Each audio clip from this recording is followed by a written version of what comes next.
Hey, this is Sam here with your Samii shares today. Now, I really hope that you like this video. In this video, I wanted to discuss the power of no.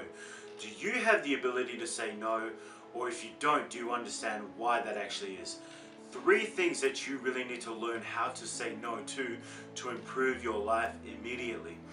Now, the power of no is basically the ability to actually say no to things that don't necessarily improve our lives, and by improve I mean help us work towards the goals and the things that we really want to achieve in our lives. So the 3 things are: number 1, yourself. You need to learn to say no to yourself first and foremost. I know for me that is the biggest challenge. Number 2, I actually find a lot easier, but number 1 is something that I definitely struggle with. For example, one of my goals is to have 15% body fat and to get down to 99 kilos. A number of times I've gotten close, I'll get to 103, 104, 105, 106, and then I lose the ability to say no. To say no to soda, to say no to snacks, to say no to chocolate, to say no to takeaway, to say no to exercise, So, but in the wrong way, obviously I'm saying no, I don't want to go and work out, as opposed to saying no, I don't want to stay home and be lazy, I want to get out there and work out. So, the number 1 thing that is the most difficult for most people is the ability to say no to themselves. Okay, when you learn how to do that, you can achieve just about anything. Number 2, you need to learn to say no to other people. And by that, I mean whatever it is that it doesn't benefit you from what it is that you're trying to achieve in your life, whether it's a stronger relationship, better friendships, perhaps maybe more time with your family.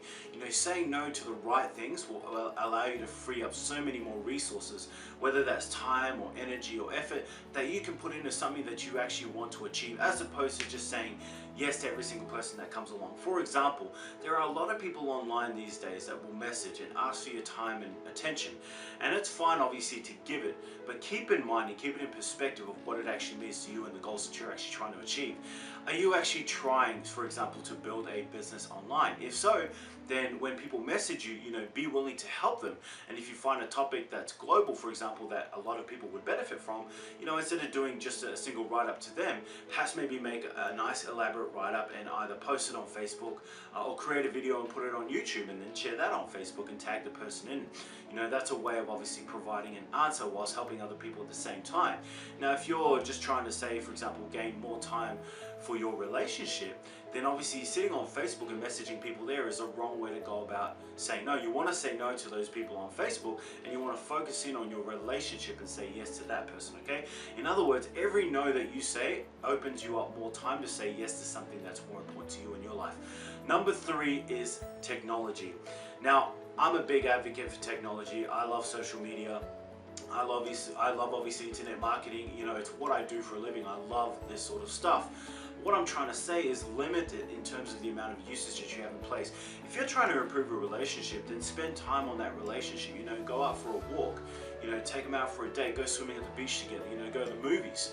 As opposed to sitting on your phone on Facebook all day long, chatting with friends who aren't actually with you, right? If you want to build a specific friendship, then take them out to lunch, and make it a rule for yourself to leave your phone in the car, so that instead of being, buzzed at with all the multiple numbers of notifications that we receive from all different types of areas and platforms and so on and so forth, focus on that conversation that you're having at lunch, okay? You'll be amazed at how much this actually builds your relationship.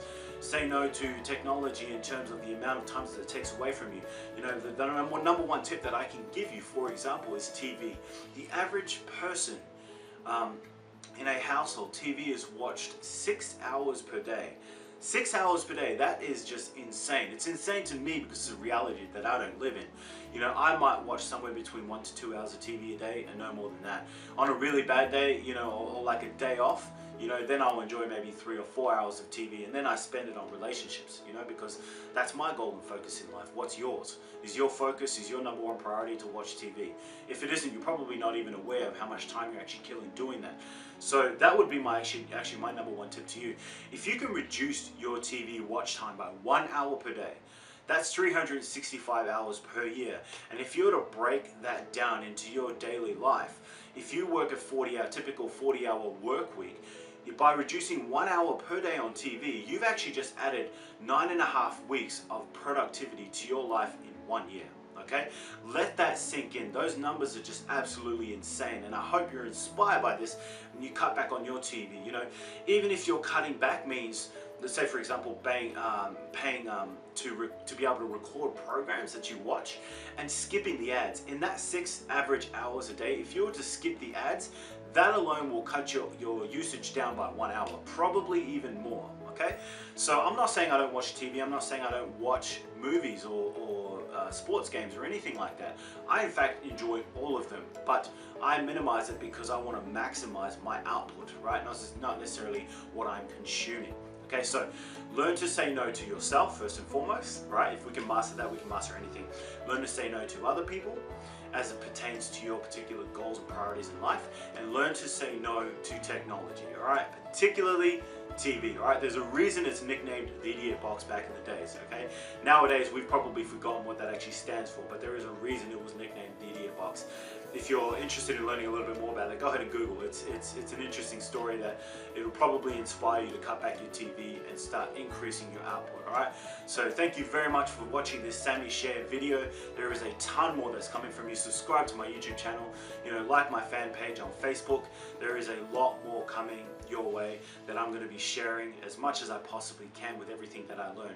More importantly, you know, if you found value in this video and you feel that perhaps maybe somebody else could benefit from it, you know, go ahead and share it to your page. And if you really want to call them out, then go ahead and tag them in the video so that they can actually watch it. Alright, so again, thank you everybody for your time. I appreciate it. Much love. Take care, and I'll talk to you all tomorrow.